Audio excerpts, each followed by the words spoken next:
So we only have one tube in our clinic, being that gastric intubation is usually used in bloat dogs here, so they're rather big.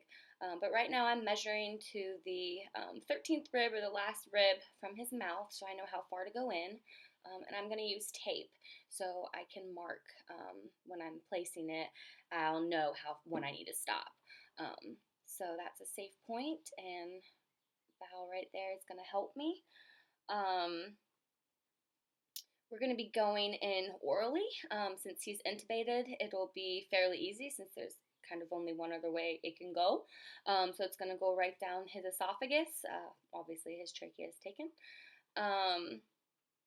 So right now we're getting gloves.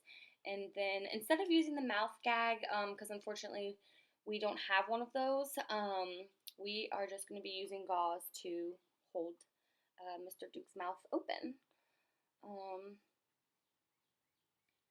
So you'll also need some sterile lube, so you can lube up the gastric tube to help it go down more smoothly.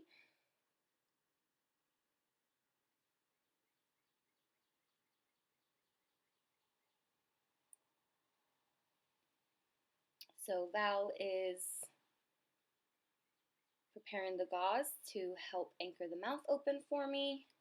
I'm lubing my gastric intubation tube. I'm going to get more because you don't want to be lenient with this. You want to make sure you use a lot of lube to help it go down.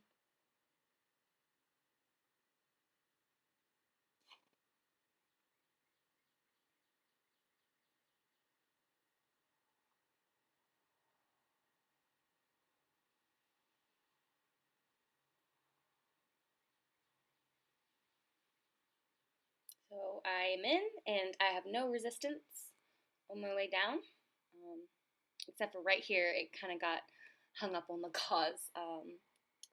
So I'm going to, yep, there we go. Yeah, so you want no resistance when you do this, and because I taped it, I now know how far it needs to stay in, and Val's going to help hold it.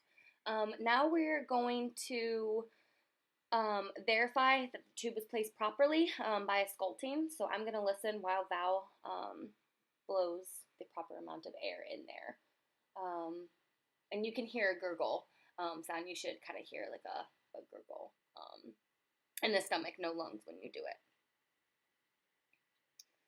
Another way to verify you're in, as you can take an x-ray. You also